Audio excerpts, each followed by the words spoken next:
Good morning, folks. It's definitely morning in my part of the world. I have my cup of Go Juice. Getting down to the end of it. I was going to make another, but if you guys watch my show, you probably see that I need to duck off if I have too many coffees before I get started. Big shout out to Summer Cable, ET Guitars, and Chicken Picks for sponsoring the show. I got a goodie today, and I saw somebody floating around my front door out there, and yeah, ring the doorbell, mate. Oh, who's that? Come on in. It's Mr. Daniel Champagne. Hey, Daniel. Hey, Rick. How you doing? I am going exceptionally well. Now, you are in Gosford. We had a little chat before when I threw a quick shout out on my Facebook user group that you're in Gosford working on an album. That's a really nice part of the world, man, Gosford. It's beautiful. Yeah, I'm from the south coast of New South Wales near Bega. So cool. It's starting to feel like summer as I drive north. I've been working on the album in Sydney and just kind of came up here for a day off in between sessions.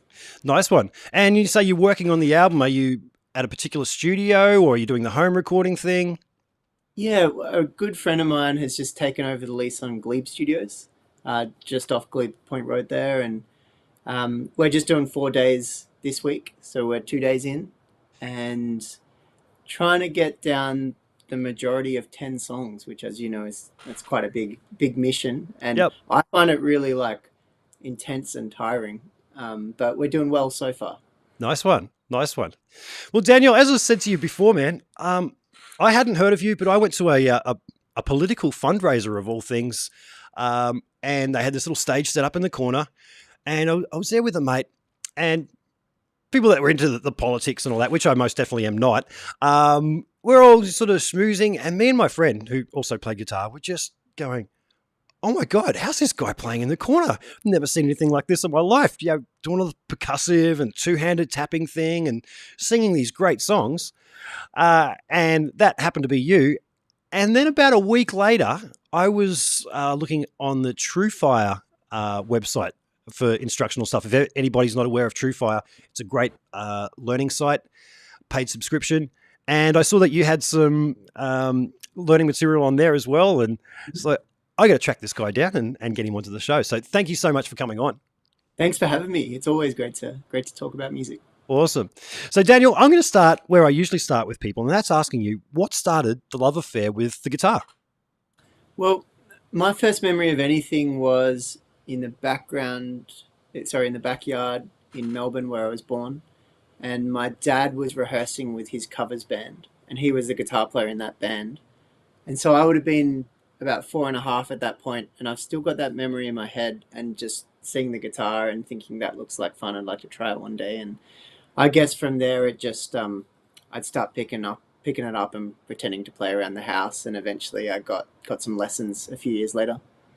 Cool. And did your dad teach you to play at all? I think he initially taught me my first few chords. He's more of a sort of strummer, singer, songwriter. Oh yeah. And then I got really lucky with great teachers early on that I sort of had throughout my childhood and teenage years. Cool. And what type of guitar did he have? He had like a Samick acoustic electric thing. He still got it. I haven't seen any others or anything like it. But it was just like, it wasn't a super serious band. They were just having fun outside their day jobs. And yeah, it's kind of like some sunburst, sort of thinner, hollow body Samick. Cool. And so I guess that means you've always had guitars around since you were a little kid. You know, I had guitars at home. My dad had one. He couldn't play it, but I can just remember being an acoustic guitar and being fascinated with it, plucking on the strings. And I remember as a kid, in my kid mind, when I plucked the string and looked at it, it looked like the string came apart. I don't know if that makes sense to you, like just that quick vibration. And I was like, it comes apart. And I would try and stick things in between it while it came apart, not knowing that it was just my vision. And yeah, just messing around with it. Somebody came over to tune it up so that I could possibly learn something, and they tuned it way too high. And this was just an acoustic guitar, and the whole thing just imploded. So I don't know how high. Yeah. And that was the end of my guitar career right up until high school when you had to learn to play guitar, and that kicked it along for me. But you said you went and got lessons. What kind of things were you learning in the beginning? Mostly just chords to popular songs. My first teacher was probably I was 6 years old, 7 years old, and he was just teaching me. I can't remember the song specifically, but you'd start off with three or four chords and play as many songs as you can in those, and then you learn a few new ones and play extra songs. And um, yeah, that kind of went on for a few years of just trying to play chords, and then doing a lot of campfire sessions with my dad and his friends, and trying to keep up. And probably, the end of primary school, I started learning more. Riffs, Blackbird, Tears in Heaven, those sorts of things. Cool, cool. And so you play a lot with open tunings. Is that something that came along early in the piece, or did that come along as you got older? Yeah, sort of 14, 15. So I was studying pretty serious classical guitar from the start of high school, and I kept going with that till I was 18. Um, but the open tuning stuff I just found through people like Jeff Lang, I really love. Michael Hedges is a guitar player I love. Kelly Joe Phelps, and just some people that were writing songs, playing guitar, and just doing it solo, which is something that always attracted me. And the open tuning is a cool way to do that because it leaves a lot of room for sort of extra things. Yeah, yeah. You just mentioned a couple of names there that I was thinking, I should reach out to them and get them on for a chat. Yeah. So you're also very percussive in your style that you play. Are you a drummer at all? No, I was a very bad drummer in high school, as we all are. Um, but no, the percussive thing just kind of came out of experimenting and trial and error, and I'm still kind of learning it. Fortunately, I've been playing these guitars, which happen to work really well for it on stage. And this one is sort of specially reinforced for strength because I used to break a lot of them. Oh, But really? yeah, it's always just trial and error with anything that I'm doing or learning. Yeah, yeah. So, I mean, to accompany yourself the way you do is really cool. You could be a one-man show, essentially. Um, what brought about the whole tapping and playing like a bass line and then tapping things on top? Do you remember a moment where you kind of went, "Oh, if I put my other hand over here, I can get these notes"? Was there a point for you where that all sort of fell into place? I can't remember. I can remember the period, and I can't remember distinct moments. But certainly, I was I was a YouTube teenager and just watching as many guitar players as I could on there. And I think at that time there was a lot of like Andy McKee had just kind of started to get a bit of momentum, and Don Ross and Anton Dufour and a guy called Justin King, and they were doing this kind of more experimental open tuning, percussive two hand tapping, acoustic stuff. And I think I can't remember a song or moment, but through seeing what was potential, I kind of just sort of went to the instrument myself and tried to work some things out and see what I could do. Cool, cool. Now you said you had your guitar reinforced somewhat. What have they done to it? Basically double. So this is cold clock guitar, and I used to just get a lot of hairline fractures on there from, that sort of. A guy named Carl, who's kind of the head custom guy in their factory, sort of made it a bit of a mission to build an indestructible guitar. And this one's basically the top that you'll see is doubled, so there's a second layer underneath with the grain going in the opposite direction. Cool. So it's kind of like plywood. Now, if there is a hairline crack, there's nothing, it can't break through because you've got the grain pushing against it in the other way. And it's played over 1,000 shows now, and it hasn't broken, which is impressive, I think. And is that a model that's available to people if they were like, yeah, I need one of those because mine keeps falling apart? Yeah, yeah. Yep. It's a Blackwood, which is what it's made out of, and just double tops, double sides. It would be a Cool. custom order, and it's a bit more expensive because of the work that goes in, but you can order it from Yeah. them. Do you notice a difference in tone with having the double layer, particularly with the grains opposing, like you were saying? Because I remember when I was quite young and just learning about guitars, and I had a plywood guitar, and somebody a bit more knowledgeable than me bringing up that, well, with plywood, you've got all these opposing grains and the sound can't transfer, and it's sort of confusing the issue. Is that something that's a trade-off for you, or is that really not an issue? Acoustically, it is. So It is? it means that it's a lot quieter if I just play it around a campfire. Yep. Just because the sounds, as you say, it's got more wood to go through, so it's going to be quieter than, say, a Martin that's got a very thin top. Yep. Plugged in, I mean, this guitar's mostly made for me to play on stage, so plugged in, it's fine. And in some ways, it's probably even a little easier to amplify because you don't get some of those acoustic overtones that can swell sometimes on stage, and it's a little bit more like just amplifying an electric guitar with pickups. So there's pros and cons to it, but certainly for what I'm doing on the road, it's amazing. And do you record with a different guitar? Mixture. So anything percussive, I'll record on this just structurally. So yesterday we were doing a few different songs. A few of them were on this guitar. I've got another Cole Clark that's a bit more of a finger picker. And then I've got a Martin D35 that we did some of the songs on too. So yeah, recording, as you know, it's just a case of getting it in front of the mic and seeing how it sounds and seeing if it fits the song. Cool. So for any of the viewers who aren't familiar with your style, have you got a little piece that you might be able to play for us right now, impromptu? Yeah? I'll just play. Give us a little demo. Give us a little demo there.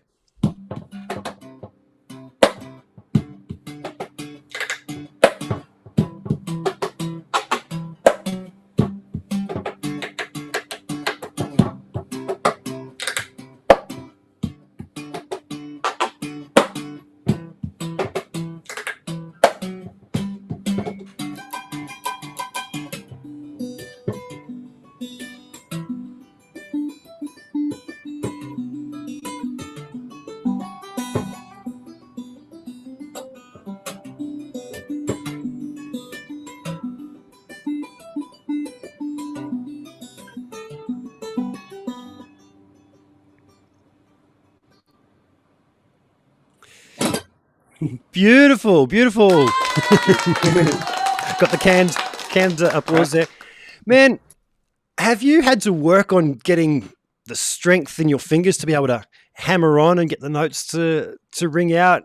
Is that something that you consciously had to work on? Yeah, definitely. Definitely technique. Like with the left hand, as you know, it's all about like legato playing is about hammering on down and then pulling off hard, so you've got the energy in the string to keep going. Yeah. And then with the right hand, there's certain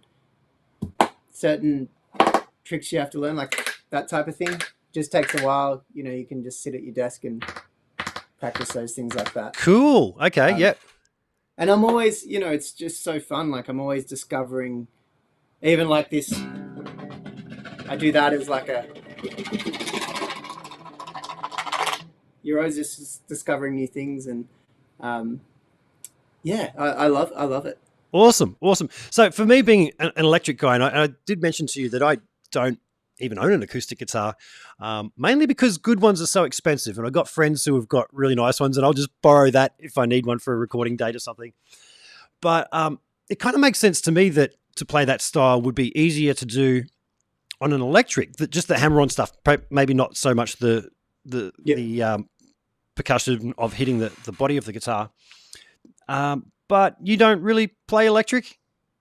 Not very well. Like in high school, I was in a few dodgy bands. And there's some electric players that I really love. But I guess when I started touring, it was always with an acoustic because I was doing it solo. And, I've just spent 10 years just with an acoustic now that, as you know, they're different instruments. So the electric feels very foreign to me. And I think one day I'd like to get back into it and just spend a lot of time working on electric guitar and seeing if I can, incorporate that into what I do. But at the moment, I'm still kind of trying to work this out.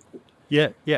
So speaking of touring, when you are playing live, do you run through any effects boxes or anything, or do you just go direct to front of house? Just a tuning pedal. and an AER amp. So yeah, I mean, so that's a German-made amp that's specifically for an acoustic guitar, and that kind of works as a really good preamp and a fallback speaker. Yep. So I'll have it next to me on stage, and it's just great to have that familiar sound with you every night. It's got a few effects. I'll put my own reverb on it. It compresses it in a little bit, so it does make it easier to play. And yeah, that's just what I take with me everywhere. I was about to ask whether there was any compression or anything like that built into the amp, and it does. It Yeah. does, yeah. Yeah. Just a little bit, yeah. Yep. Because I imagine that would make life a lot easier playing the style that you do to get the smoothness. Now, how about pickup systems in your guitar? Now, everyone says it's different. Piezo. That wouldn't pick up as well as having like a microphone type system in your guitar. I imagine you've experimented with different setups to see what works best with your style. What have you arrived at? Well, I'm pretty lucky that these guys are like pretty renowned for their pickups. So they invented a pickup when they started the company and sort of based the guitar around that. And it's basically three different pickups coming out of the one output. And there is a piezo, or I'm the same, I don't know how to say it properly, but there is one of them, as most guitars have now, under there, and that's picking up the strings. There's a microphone in the body just picking up anything resonating inside the guitar, and I can wind that in and out.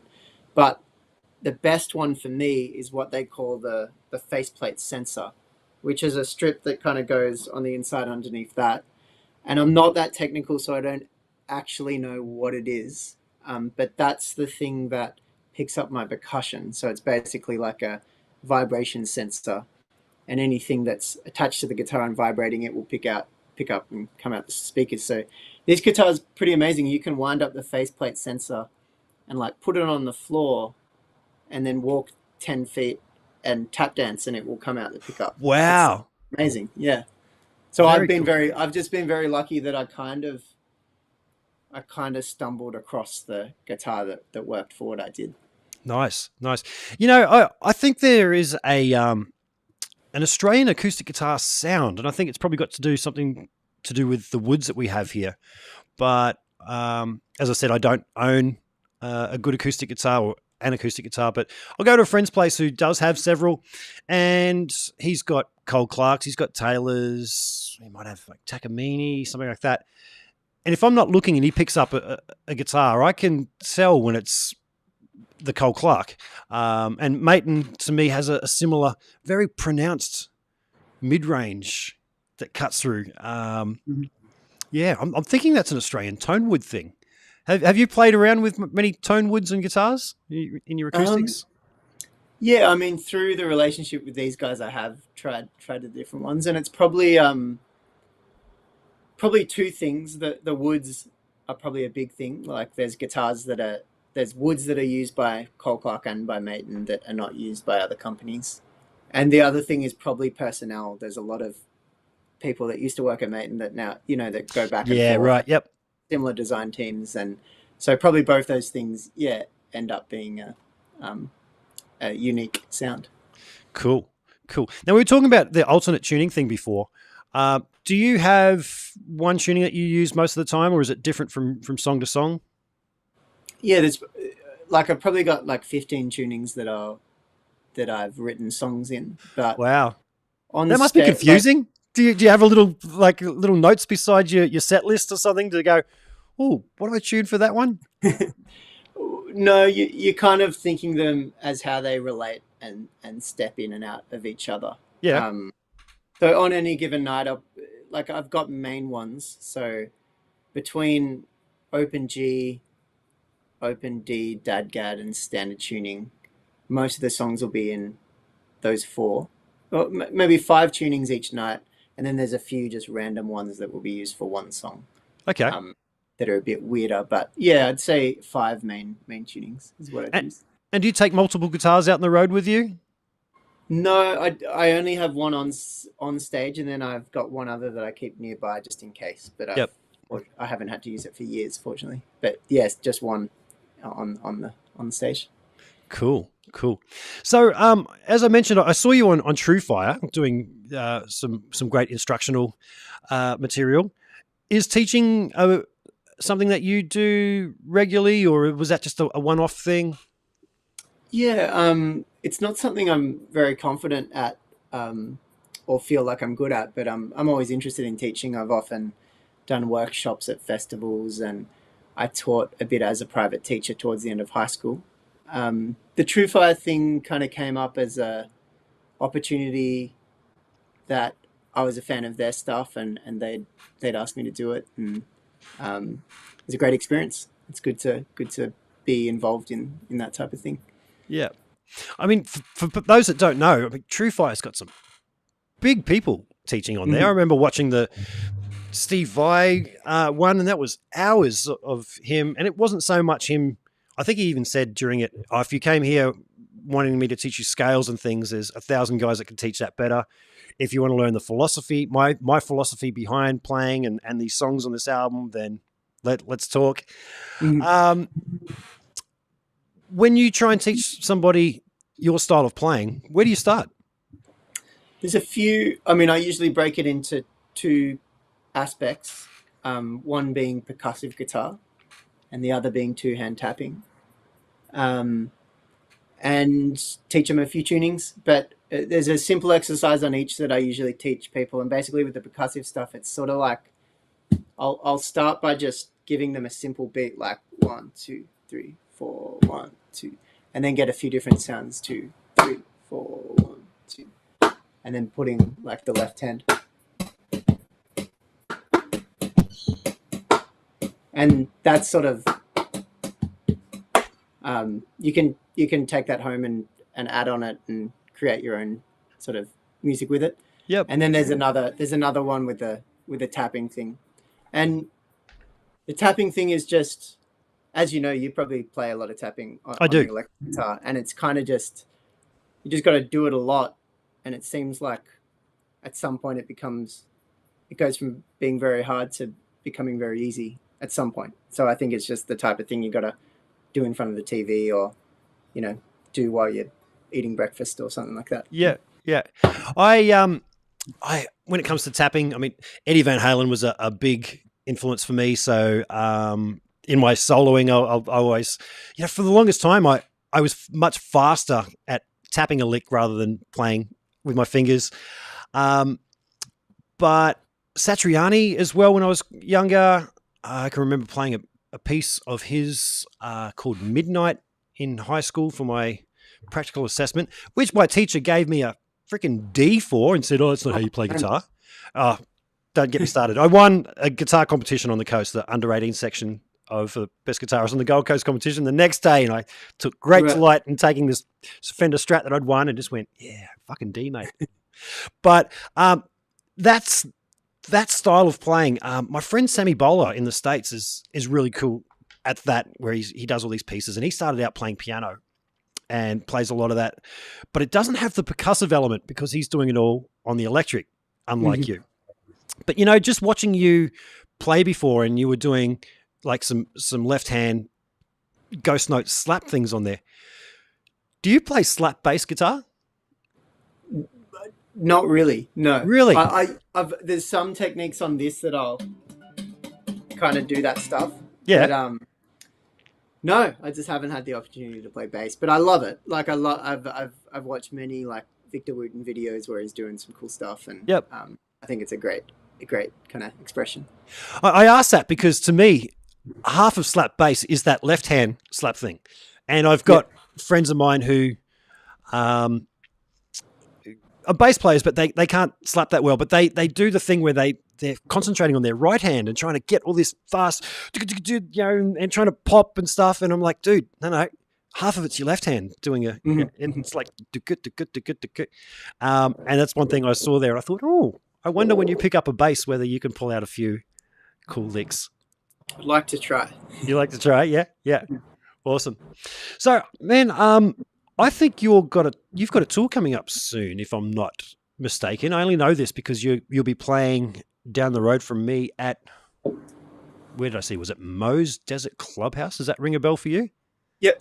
Yep. That's the So have you got a big tour? Is that going to be promoting the album that you're currently working on? Tell us a little bit about the tour. Yeah, well, I'm a pretty constant tourer, so um, I was fortunate. I've played 160 shows this year. Fortunately, Wow. I've been just so lucky to have woven in and out of all the lockdowns, and I've been to every state and territory somehow, and then I got to go to New Zealand and play like 50 shows just before they locked down.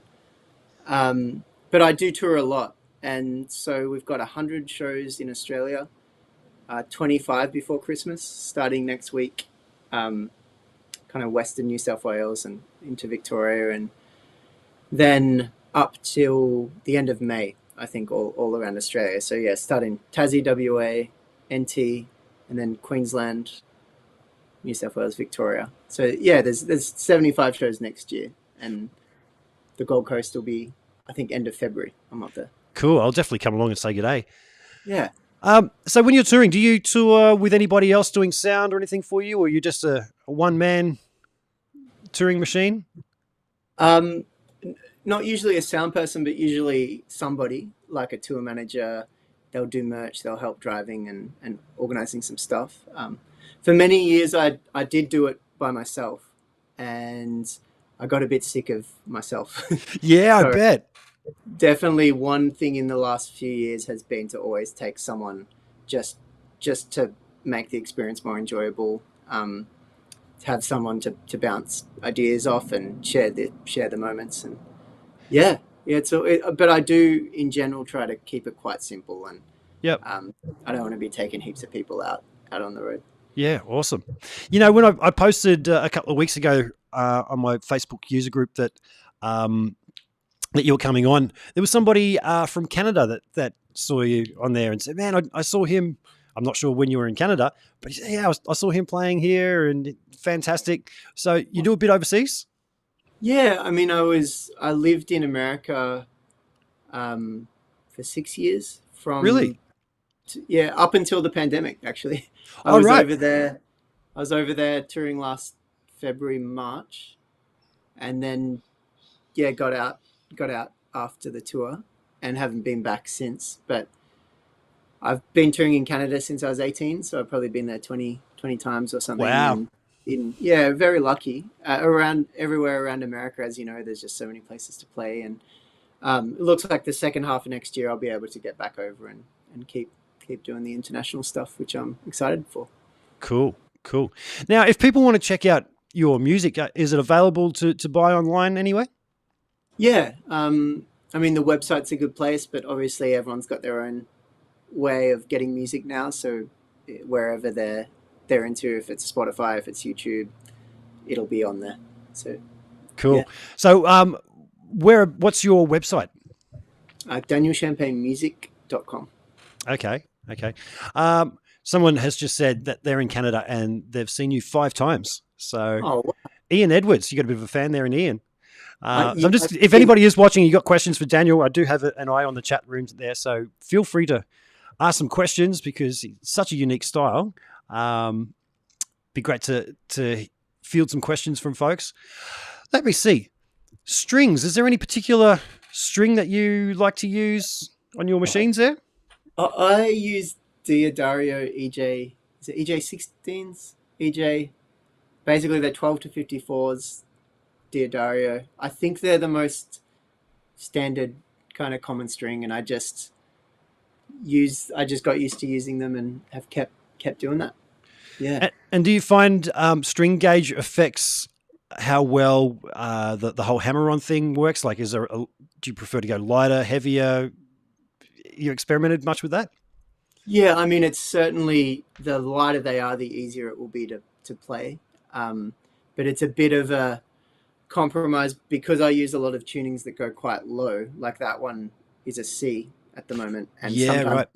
go down to a B. Really, I should probably really use some like a 13, like something a bit thicker. But as you know, like when you play every day, it hurts the fingers. So this is kind of the medium that I've grown used to playing. Sure. And you don't use a pick or anything? No thumb picks or? I do. I use that often. Like I've taken on and off depending on the song. But Yep. yeah, I use it on stage for some reason. I don't really know why it it works on stage, but not in the studio. In the studio, I'll always just use my thumb. But Oh, really? yeah, that and there's a bit of kind of solo runs that I'll use that for. Yep. Awesome. Now, when you are in the studio, are you plugging in your guitar? Are you miking up? Are you a combination of both? What's your preference in getting a good sound? Mostly just miking. Yep. Sometimes if it's like a more percussive, intense song, then we'll use the amp as well. So we'll put the amp in another room and mic that. But I'm to be honest, like I'm very untechnical, and I'm always putting my faith in whoever I'm working with. So if the engineer I'm working at the moment is Kaya Gosner, if he says I think we should do it this way, then I'm happy to trust his judgment. Cool. Now, one thing we haven't really spoken about is you are a singer-songwriter as well. We've been talking about your guitar playing. Did you start singing right from the beginning, or is that something later on you thought, I better start singing if I'm going to be out playing by myself? Or is it one of those things where these songs just had to get out? You couldn't imagine anybody else singing them? I always liked, I went to a primary school that was very like, we'd sing every morning and, you know, we'd do different performances with singing. And I always enjoyed just singing in choirs and on my own like that.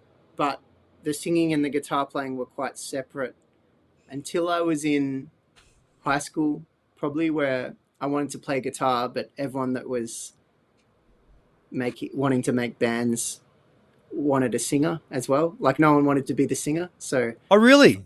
if I could play and sing, then that seemed to work. And then I started to write my own songs, and that just seemed the natural way to get them out there. And yeah, now I just feel very, very comfortable doing both, and I probably enjoy them both equally.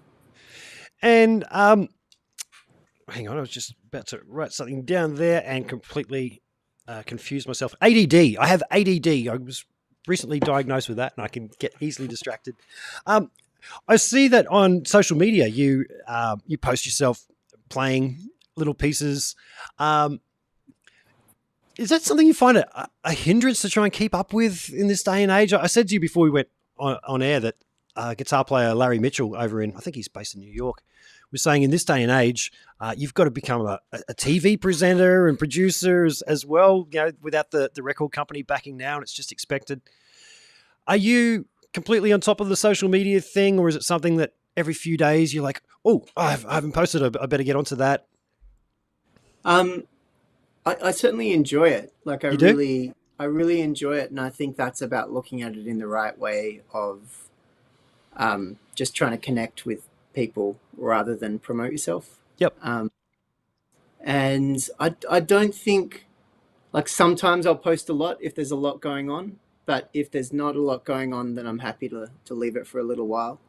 I do try and stick to a daily live stream on Facebook. Like I'll do 20-minute live stream.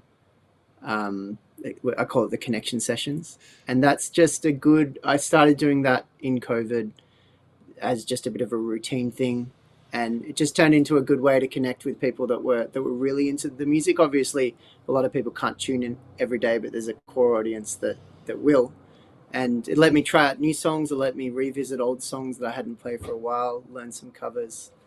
But in general, yeah, I think I don't take it super seriously, but I do enjoy the social media aspect. Cool. Because some people spend so much time doing that.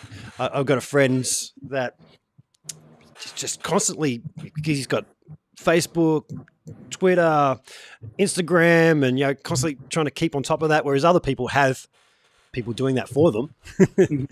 What you mentioned, you've got a Facebook page. Is that Daniel Champagne Music? Or, Yep. Yeah. Are you on Instagram as well, Twitter, anything else like that? Yeah, just Instagram.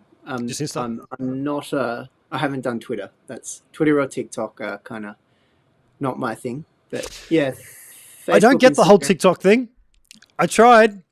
People were telling me, oh, but you know, there's these good guitar players, and then the players they're showing me, I was like, that's pretty average compared to some of the guys that are on Insta.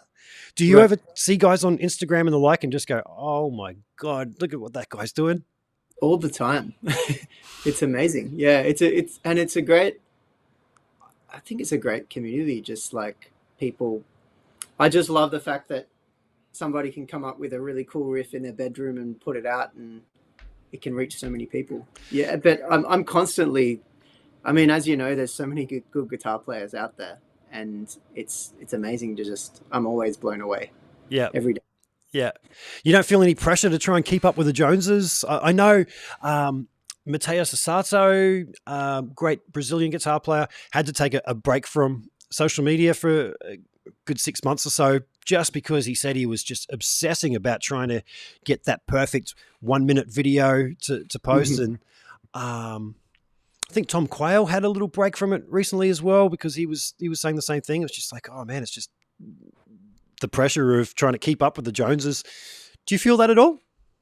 Um, not so much, because it's not my main thing's touring. So touring is always kind of the bread and butter and what I love doing the most, and what pays the bills. And social media is always just kind of supplementing that and keeping connected and doing it on the side. But I totally understand, because I know some guitar players that that's their thing, and they're posting videos every day, twice a day, 20 stories, and I can totally imagine that um, becoming a lot. Yeah, an obsession, and forgetting about actually taking the time just to write a song that doesn't fit within that 1 minute constraints and Yeah. everything. Yeah, yeah.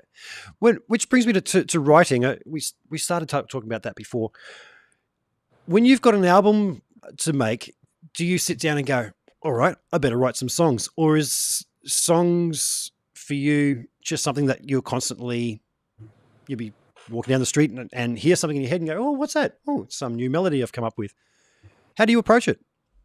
Yeah, usually it's there's two parts for me. There's kind of the collection of ideas, and that will usually happen when I'm busy on the road touring, and I don't necessarily have time to write full songs. But every now and then, whether it's at sound check, whether it's late night in a hotel room or on an aeroplane, just different ideas will come in to my head or into the hands, and I'll record them. And I've just got like a million of those phone recordings that I'll put in a file.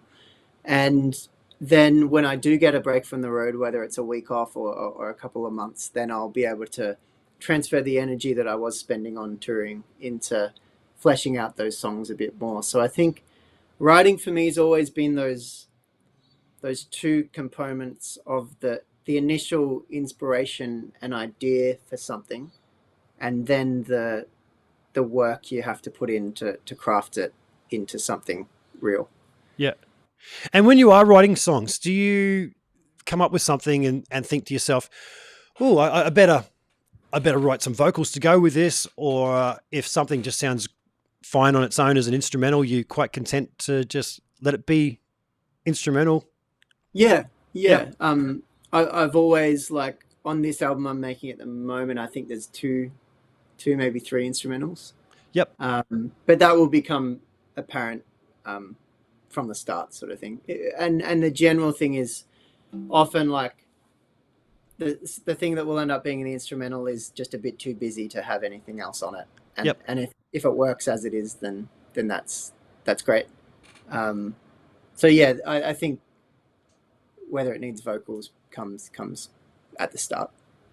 Have you ever written something where you're playing something and you've got this vocal melody in your head and you're just going, oh, yeah, this is how it goes, but you just can't physically play it and sing it at the same time? Has that ever happened?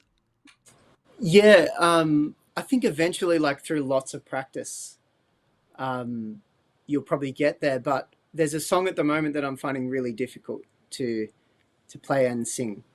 I was trying to do it yesterday, actually, Yeah. and I think it's just the vocal part's so different to the guitar part. But I think it just comes down to practice. Usually, I think if something's hard, it just means that it's hard, and you've got to spend the time and energy on it. And so I think that's what I've got to do with this particular song. Okay. Now, talking about spending time and energy on something, is there an aspect of your playing that you are constantly thinking, oh man, I need to raise the game on this side of things? Anything spring to mind for you? I'm always trying to find new things. Like I'm always interested in the next thing for me to discover. But certainly, I think for some reason it does get harder for me to. I would put my songs into two baskets. One of them being guitar-based songs that have interesting guitars and usually vocals over the top, and the other one being more just traditional songs. I'm just strumming or finger picking, and I think through the years it has got a bit harder for me to write the guitar-based songs, just because it's often the case that you write this complex guitar thing for the vocal and then realize that it sounds better when you just do the guitar part really simply. Yep. So that's something I've noticed over the years. And obviously I'm always trying to get a little bit better and a little bit tighter, and I make a lot of mistakes every night on stage, so I'm always trying to get that down. Cool. Daniel, you got something else that you might be able to play for us, mate? I'll round things up shortly. I want to hear another song out of you. Is that okay? I'll play a little entertain us. Yeah, I'll play.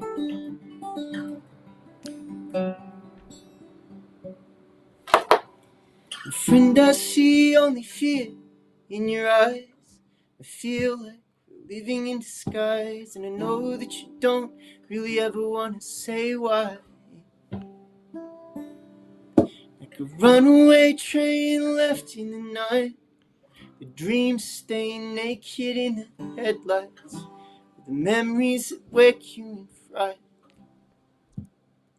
It feels like all I could ever be was flying by my front door, and it's the same enemy trying to keep our hearts from wanting more.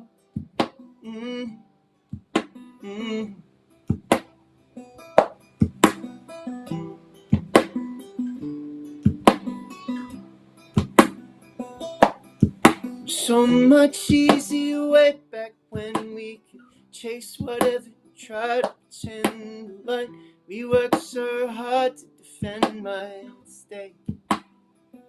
You can only hold this moment for so long.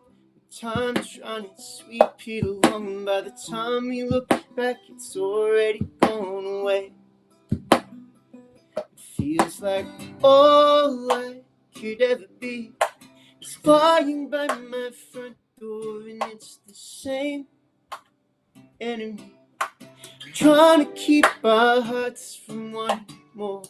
All I could ever be is flying by my front door, and it's the same enemy just trying to keep our hearts from wanting more. Like that. Beautiful, mate. Thank you so much. That's great. Thank you. Daniel, thank you so much for your time, mate. I'm definitely going to come and say g'day when you're up here on the Gold Coast. I'll wear my little hat so you recognise me and go, hey, I'm that guy. So on behalf of everybody that's watching, I want to say thank you. And folks, like, subscribe, all the good stuff. Check out Daniel on social media, or if he comes to a town near you. You got tour dates on your website? Yep. Yeah. So are you going overseas anytime soon? It's a quite weird question at this time with the pandemic and everything, isn't it? Nothing planned to take it? July, August next year I'll be in America, and then September, October I'll be in Canada, and November, December I'll be back in New Zealand. Awesome. So folks, check out Daniel, check out his website for tour dates, etc. And once again, want to say thank you and see you guys. See you, Daniel. Thanks everyone. Thanks, Rick.